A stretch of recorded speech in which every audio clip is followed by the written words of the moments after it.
Alright, so what's good, y'all? We back with another video. And obviously, based off the title, you know what we about to talk about. We are about to talk about this whole Cam Reddish trade situation because it involves my team, but also because I think it's an interesting topic to talk about with what's basically been transpiring with this whole situation basically ever since the minute Cam Reddish arrived in New York. Now, let's take a trip down memory lane. Let's go back to January of 2022 when the Knicks traded for Cam Reddish. I remember I was excited. I was like, okay, this is a piece that we can use for the future, whether that's for a big trade, whether that's to just play him and let him develop. And obviously, Tibbs never really wanted to give him a shot. And I think it starts from that point on where you're like, all right, I don't know why he's not getting a shot. We traded a protected first round pick for this player, and he's playing 0 minutes a night. Fast forward a little bit, we get into like March. It's basically end of the season. The Knicks clearly aren't going to make the play-in, playoffs, whatever. He starts getting minutes. He starts playing pretty solid, and then he gets hurt. And then we go into this season, and the question is, will he be in the rotation? A lot of people are saying no. I kind of start to accept that he's probably not going to be in the rotation just because of how Tibbs is. But then Quentin Grimes gets hurt.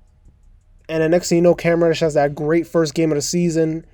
And then next thing you know, he's starting. And he's actually starting to play well. He has like a little 5-game stretch where he has a couple 20-point games, some 10-plus point games. The defense was crazy. He was playing some lockdown defense on some pretty good perimeter players that he had to guard during that stretch. And then he gets hurt in the Golden State game. But it was a minor injury. He was only out for like, 2 games? Quentin Grimes gets the starting job, which makes sense. But here's my problem. Quentin Grimes gets the starting job. Cam Reddish comes back, but he doesn't get the job back, even though he just started to play well and he was already, in rhythm compared to a guy that hadn't actually played really at all, coming back from injury. It would make sense for Grimes to come off the bench, Reddish to continue starting. You would think, right? Especially with a team that's been struggling to guard the perimeter like the Knicks. Even though Quentin Grimes is a great defender, Cam Reddish has that length, the size to be able to guard guys like, for example, I don't know, Jaylen Brown, any of those kind of guys. But instead, here we are. Cam Reddish wants out after getting basically DMP'd versus the Cleveland Cavaliers. He didn't play 1 minute. And then he only played like 9 minutes versus the Dallas Mavericks. Now, I understand he played horrible in that Mavericks game. And I'm not trying to give him an excuse, but let's be real. How would you feel if you were starting, playing 30-plus minutes a night, 25-plus minutes a night, a guy comes back from injury, takes your spot, you don't get the spot back despite doing what the team asks you to do, and now you're back to playing 15 to 10 minutes a night? What? Does that make any sense? And then we hear the rumors that Cam Reddish or Emmanuel Quickley could be thrown in a potential Evan Fournier trade instead of throwing a first-round pick in there. And it goes back to the front office once again. You signed Evan Fournier. It was a mistake. And now we have to pay for the mistake by getting rid of one of the 2 young guys that I actually like on this team for basically just to get rid of him just because Evan Fournier has been that bad.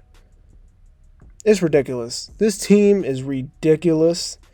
I do not care that they are 11-13.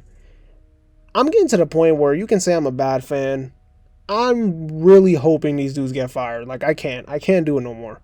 I don't want Tibbs here anymore. I don't want the front office here anymore. This is a mid-team, mid-product. We're playing guys that shouldn't be playing 38 minutes a night, that specific amount of minutes. You look at RJ Barrett, for example, who's had a pretty bad year. And I'm not here to, pile on RJ. I like RJ. I have to say it every time because the RJ stands be going crazy. They be going crazy on Twitter. You slander that man, woo, they are coming for you. But yeah, he has not played well. There should be no reason why he's playing 38 minutes a night on a night-to-night basis, 37, 36 minutes a night, especially in the games where he was sick, and he's still playing heavy minutes. And Cam Reddish and Quentin Grimes could even get on the floor together. Instead, we still have to continue watching RJ. Or Julius Randle and Obi Toppin situation where the accountability is just not the same. Everything makes no sense about this team. It's so backwards, the way they operate. And the Cam Reddish example or situation is another example of how backwards this team is. I'm not saying Cam Reddish would have been a superstar. I'm not saying he would have been an all-star. But he clearly could have been a valuable piece to this team's future, whether that's as a trade asset, whether that's as a valuable young player to just hold on to and develop. And instead, you messed it up because now you want to go and try to make a trade for this player who I guarantee you will be some random scrub that I don't care about, that we don't need at all. It's going to make no sense. And then to all the Knicks fans that think, oh, they're going to get a 2027 first-round pick from the Lakers, no, you're not. Be happy with your second-round pick. That's what you're going to get. Second-round pick. That's what you're going to end up getting because Evan Fournier is a part of that deal. Now, if Russell Westbrook's a part of the deal, maybe you'll probably get that 2027 first. But we all know that's not how the Knicks operate. They'll probably go and trade for Pat Bev and Kendrick Nunn, two guys that have been horrible this season, just to make a trade, just to be in the headlines. That's what the Knicks do. You know? Bad organization. I mean, don't get me wrong, they've been worse throughout the decade, or, in the 2010s, I should say. But this situation is annoying. That's what it is. It's just annoying. Because he was starting to play well. Clearly, you saw he was starting to play well, and Tibbs is out here picking favorites. That's what it really comes down to. Picking favorites. Quentin Grimes is nice. But Quentin Grimes didn't deserve that starting job that quick. I understand he was supposed to be the starter from day one. That's what it seems like. But he didn't earn it. Cam Reddish earned it. He actually earned it. So for him to be coming off the bench, getting DMPs, 9 minutes a night, 15 minutes a game, it's ridiculous. It's ridiculous, especially with the fact that Quentin Grimes ain't balling at like this all-star level. The man just shot 2 for 8. He played great defense against Donovan Mitchell. I'll give you that. But it's not like the man is out here scoring 20 points per game and giving you good defense. He is a guy that you can sub in and out with Cam Reddish.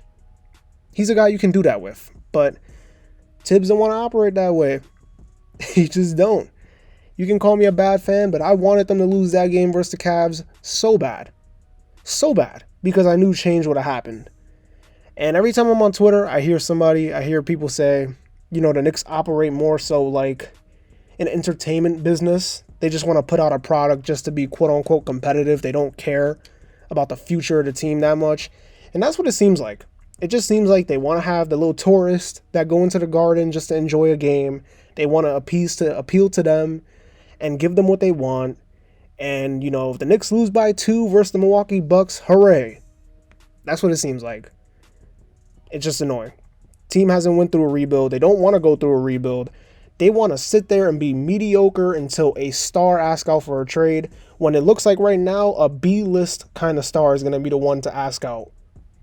A person that's actually worse than Donovan Mitchell will ask out for a trade, and the Knicks are going to pull the trigger on the trade just to get a name in here. It's bad. Bad decision-making by this Knicks front office. The signings that we thought were solid back in the 2021 offseason, the Kemba, Fournier, Burks, Noel, Rose, it's been bad.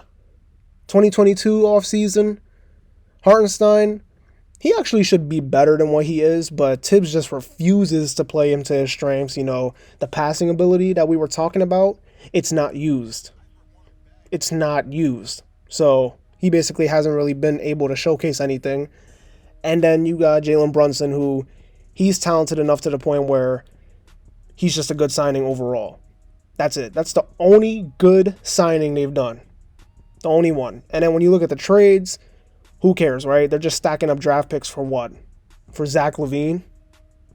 This front office is a joke. This is what it is. This team is a joke.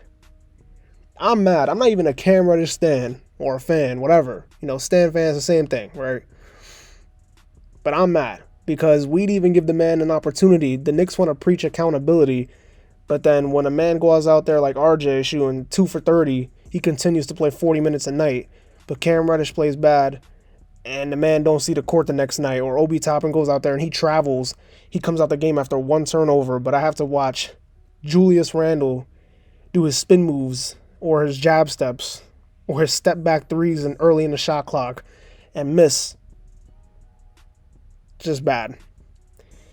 Anyways, that's going to do it. Don't forget to like, comment, and subscribe. Let me know how you guys feel about this whole situation. If you're not a Knicks fan, you can also let me know, because it's just interesting to hear from everybody else on this whole weird situation going on.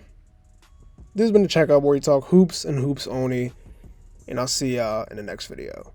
Peace.